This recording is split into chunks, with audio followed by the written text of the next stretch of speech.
नमस्कार दोस्तों।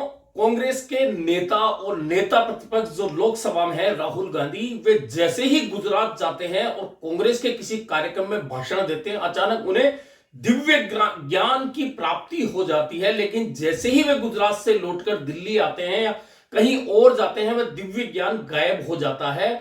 ऐसा एक बार नहीं, कई बार हो चुका है।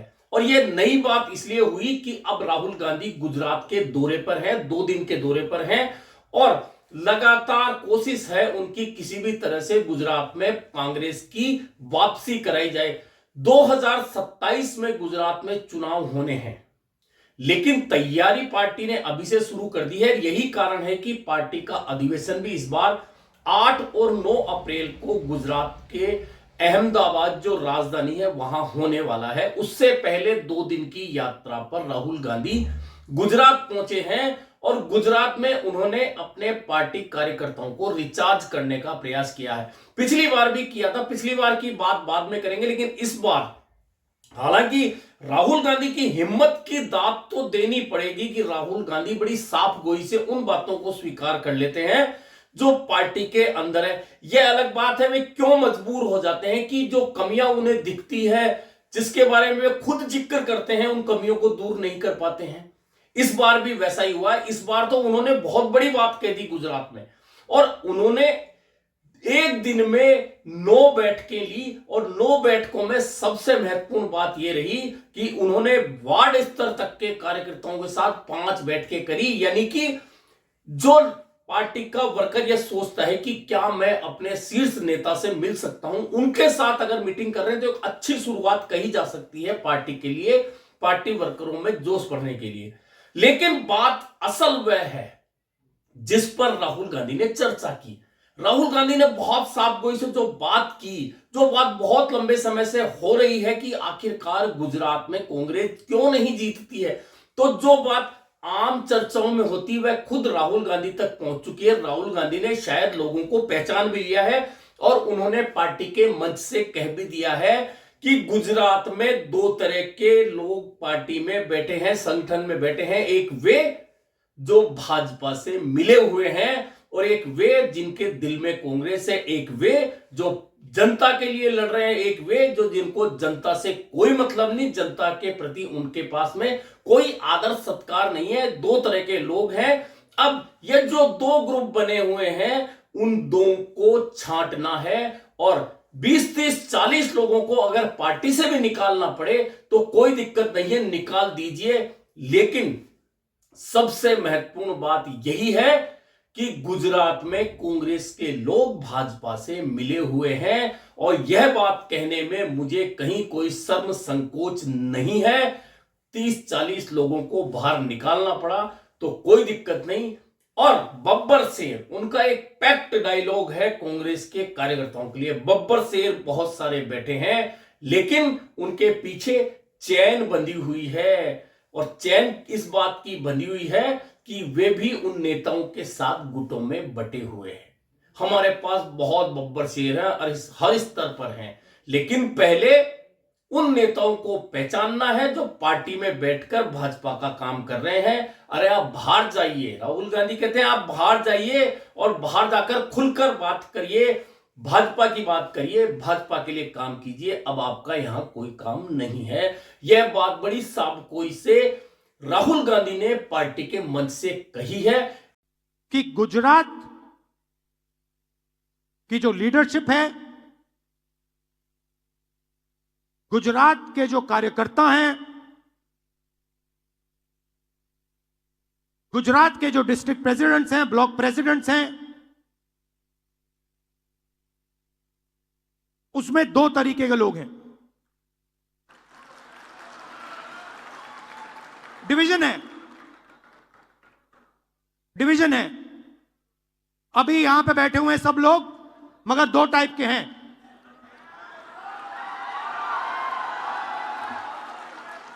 एक है जो जनता के साथ खड़ा है, जो जनता के लिए लड़ता है,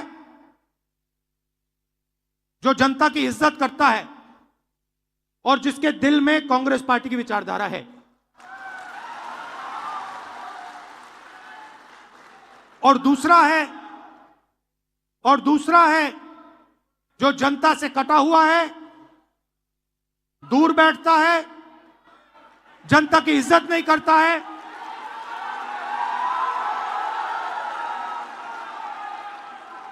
और उसमें से आधे बीजेपी से मिले हैं।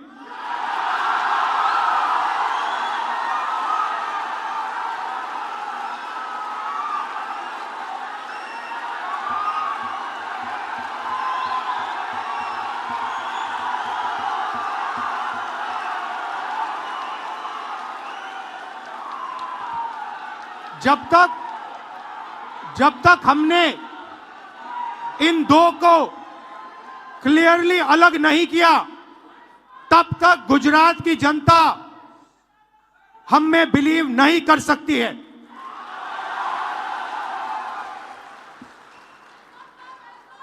एक बात तो बहुत सही है कि यह सच है कि कांग्रेस का जब से गुजरात में शासन गया है, उसके बाद में 2017 का चुनाव छोड़ दीजिए, उसके अलावा कांग्रेस की स्थिति वहां लगातार ढीली होती जा रही है। पिछली बार तो सिर्फ 17 सीटों पर ही कांग्रेस सिमट कर रह गई विधानसभा में, और आप पार्टी ने वहां कांग्रेस का बड़ा नुकसान किया। लोकसभा में जरूर कांग्रेस का खाता खुल गया इस बार गुजरात में, लेकिन पार्टी की वहां स्थिति जितनी खराब है वैसी शायद किसी प्रदेश में होगी, जैसे कि उत्तर प्रदेश में भले ही विधानसभा में कांग्रेस की स्थिति खराब हो, लेकिन लोकसभा में कांग्रेस ठीक ठाक प्रदर्शन करती आई है।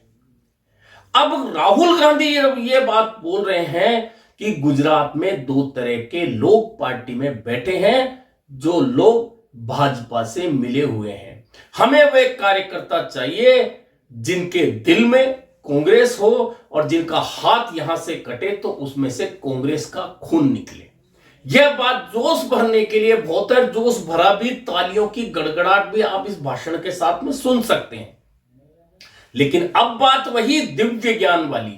आपको याद होगा कि पिछले चुनाव से पहले भी राहुल गांधी ने गुजरात में एक भाषण दिया था, और भाषण यह था कि दो तरह के घोड़े होते हैं, एक रेस में दौड़ने वाला, एक शादी में जाने वाला बारात का घोड़ा। अब बारात का घोड़ा अगर रेस में भेज दिया जाएगा तो क्या होगा, रेस वाला बारात में आ गया तो क्या होगा। यह बात उन्होंने पिछले चुनाव में की थी, और अब इस भाषण के साथ उन्होंने फिर यही बात दोहराई है कि दो तरह के घोड़े, शादी का घोड़ा और रेस में दौड़ने वाला घोड़ा, दोनों घोड़ों में फर्क होता है। अब इस फर्क को पहचानना है, और इस फर्क को पहचानने के साथ उन लोगों को संगठन में मौका देना है, संगठन उन लोगों के हाथ में देना है जिनके दिल में कांग्रेस हो। बहुत अच्छी बातें कही है, सुनने में भी अच्छी लगती है, कांग्रेस कार्यकर्ताओं ने ताली भी बजाई है। लेकिन कांग्रेस के वे नेता जो वर्षों से पदों पर बैठे हैं, वे अंदर ही अंदर हंस नहीं रहे होंगे क्या? और हंस इसलिए रहे होंगे कि राहुल गांधी का बार बार मैं जिक्र करता हूं, मेरी बहुत सारे वीडियो में आपको यह जिक्र मिल जाएगा कि राहुल गांधी ने दिल्ली अधिवेशन जब हुआ था उसमें बहुत तालियां बटोरी थी, कहा था कि पैराशूटर पार्टी में जो आएंगे उनकी डोरी मैं काट दूंगा और वे धड़ाम से नीचे गिरेंगे, पार्टी के असली कार्यकर्ताओं को मौका मिलेगा। वह दिल्ली अधिवेशन की तारीख याद कर लीजिए, आज का दिन याद कर लीजिए, कितने पैराशूटर आए, कितने की डोरी राहुल गांधी ने काट दी। भाषण देना बहुत अच्छी बात है, भाषण से कार्यकर्ताओं में जोश भरना भी अच्छी बात है, भरना चाहिए, लेकिन वो भाषण जाकर सिरे तक तो पहुंचे। आप पहले जब खुद कह रहे हैं कि दो तरह के लोग पार्टी में बैठे हैं, और गुजरात में क्यों, राजस्थान, दिल्ली, पंजाब, कहीं भी चले जाइए, तमाम स्टेटों में इस तरह के लोग बैठे मिल जाएंगे। और हर पार्टी में यह प्रॉब्लम होती है कि हर पार्टी में दो तरह के लोग होते हैं। हालांकि भाजपा में यह प्रॉब्लम कम है, कम इसलिए है क्योंकि भाजपा का नेतृत्व लगातार इतना कठोर बना हुआ है कि जरा सी गलती पे तुरंत नोटिस देकर बाहर कर देता। अभी आपने देखा होगा राजस्थान में डॉक्टर किरोड़ी लाल मीणा के बयानों को रोकने के लिए तुरंत अनुशासनात्मक कार्रवाई का नोटिस थमा दिया, किरोड़ी लाल मीणा ने चुप्पी साध ली। अनिल विज हरियाणा में बोले जा रहे थे, उन्हें नोटिस दिया, उसके बाद उन्होंने नो कमेंट कह दिया। यानी कि भाजपा ने अपनी इन चीजों पर कहीं ना कहीं रोक लगा रखी, लेकिन कांग्रेस में खुलेआम अभी 2 दिन पहले देख लीजिए, जो मणिशंकर अय्यर नौकरी छोड़कर आते ही सीधे पार्टी में काबिज हो गए, कई बार जीते, कई बार मंत्री बने, पदाधिकारी बने, वे राजीव गांधी के खिलाफ बोल रहे हैं क्योंकि अब उन्हें कुछ हासिल नहीं हो रहा है। तो पार्टी ने, कांग्रेस ने ऐसे लोगों को बढ़ावा दिया है, ऐसे लोगों को बढ़ावा देने के चक्कर में पार्टी का नुकसान होना था तो हुआ है। अब राहुल गांधी साफ गोई से ये बात स्वीकारते हैं, पहले भी उन्होंने स्वीकारी है। आप पुराने भाषण उनके उठाकर देख लीजिए, उनके तमाम पुराने भाषणों में ऐसी बहुत सारी बातें मिलेंगी जिससे कार्यकर्ताओं में जोश आता है, कार्यकर्ता ताली बजाते हैं, खड़े होते हैं, राहुल गांधी जिंदाबाद बोलते हैं। लेकिन थोड़े दिन बाद राहुल गांधी का वह भाषण ढाक के 3 पात होकर रह जाता है। क्यों? क्योंकि राहुल गांधी अपनी कई बातों पर खरे नहीं उतर पाते और पार्टी में डिसीजन तमाम पे ही लेते हैं, भले ही सामने चेहरा अध्यक्ष का मल्लिकार्जुन खड़गे का हो चाहे किसी और नेता का हो, तमाम फैसले राहुल गांधी लेते हैं। यह दावे के साथ कही गई बात है, आप आजमा के देख लीजिएगा। और जब खुद को फैसला लेना है तो फिर जो भाजपा से मिले हुए लोग हैं, आप खुद कहते हैं हमें 20, 30, 40 लोगों को बाहर निकालना पड़े तो निकालना, कोई दिक्कत नहीं, तो निकाल दीजिए, रोकता कौन है, फैसला तो आपको लेना है। और बार बार ये क्यों कहते हैं कि हमारे बब्बर शेर, तो बब्बर शेर का पिंजरा खोल दीजिए, उसकी चैन खोल दीजिए, किसने रोका है आपको? कोई बाहर का आएगा खोलने?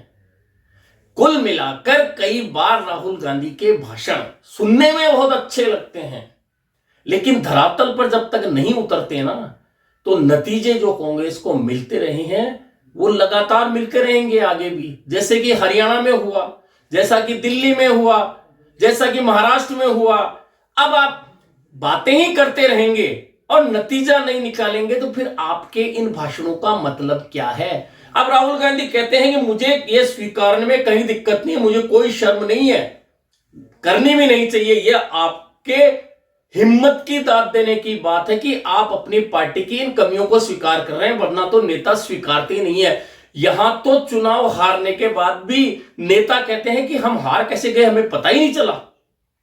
और जीतते हैं तो नेता कहते हैं हमारी वजह से जीत गए, हारते हैं तो कहते हैं कि कार्यकर्ताओं ने हरा दिया, फलाने हरा दिया। कम से कम राहुल गांधी में इतनी हिम्मत तो है कि उन्होंने ये बात स्वीकार कर ली कि हां, पार्टी के अंदर 2 धड़े हैं, जो एक भाजपा की मदद करता है, वह भी कांग्रेस के संगठन में बैठकर। अब अगर राहुल गांधी इस भाषण को देकर आने के बाद और 1 महीने बाद जो पार्टी का अधिवेशन है, ठीक 1 महीने बाद, उससे पहले अगर गुजरात में ही सही, जहां पार्टी लगातार हारती आ रही है और हार जाएगी, कम से कम अगर आपने पहचान कर ली तो ऐसे लोगों को सामने लाकर बाहर तो निकालिए। और अगर एक जगह यह प्रयोग आपने कर लिया तो बाकी जगह कांग्रेस को बहुत राहत इसलिए मिल जाएगी कि बाकी जगह लोग अगर इस तरह से दूसरी पार्टियों की मदद पार्टी में, कांग्रेस में बैठ के कर रहे हैं, तो या तो वे सावधान हो जाएंगे या खुद ही जगह छोड़ देंगे। हालांकि राहुल गांधी लगातार इस तरह के भाषण देते रहे कि जिसको डर लगता है वह चला जाए, यहां तो मुझे आरएसएस बीजेपी से लड़ने वाले लोग चाहिए। बहुत सारे लोग पार्टी छोड़कर चले भी गए, हालांकि पार्टी छोड़ने की उन्होंने वजह कुछ और बताई हो, अलग बात है, लेकिन छोड़कर चले गए। हालांकि अभी भी ऐसे लोग मौजूद हैं जिन्होंने अपनी ही सरकारों को गिराने के लिए पूरे प्रयास किए थे और आज भी वे पार्टी के पदों पर बैठे हैं। क्या राहुल गांधी ऐसे लोगों को भी पहचानते हैं? क्या ऐसे लोगों को भी बाहर का रास्ता दिखाएंगे? कुल मिलाकर पार्टी के अंदर राहुल गांधी का साफ गोई से यह स्वीकार करना बहुत हिम्मत का काम है। और आज के जमाने में जिस स्तर की राजनीति हो चुकी है उसमें यह स्वीकारना हर किसी के बूते की बात नहीं है। यह खुद को कहना है कि मेरे से जो अपेक्षाएं थी लोगों को शायद मैं पूरी नहीं कर पाया, शायद पार्टी से जो अपेक्षाएं थी पार्टी वह पूरी नहीं कर पाई, और इसीलिए हार जीत की छोड़ दीजिए, पहले हमें इन 2 तरह के लोगों को पहचानना है। 20, 30, 40 लोगों को बाहर करना पड़ेगा तो करना है। अगर राहुल गांधी ने जो बात कही है उसके अनुरूप अगर फैसला ले लिया तो यह तय मानिए गुजरात जीते ना जीते बाकी प्रदेशों में इसका असर जाएगा। इसका फायदा आने वाले दिनों में जितने भी प्रदेशों में चुनाव होंगे वहां निश्चित तौर पर कांग्रेस को मिलेगा। लेकिन जरूरी यह है कि राहुल गांधी के जो पिछले भाषण हैं दिल्ली अधिवेशन से अब तक, जोश तो पार्टी में उस वक्त भर चुके थे, लेकिन जब नतीजा नहीं निकला तो सब कुछ ढाक के तीन पात हो गया। अब देखना यह है कि क्या राहुल गांधी अपनी कही गई बातों के अनुरूप कोई फैसला लेने में सक्षम वे हैं, इसलिए कर फैसला लेंगे, या फिर हवाई बातें करके सिर्फ तालियां बटोरने का काम ही करते रहेंगे। अभी के लिए इतना ही, फिर मिलेंगे नए मुद्दे पर चर्चा।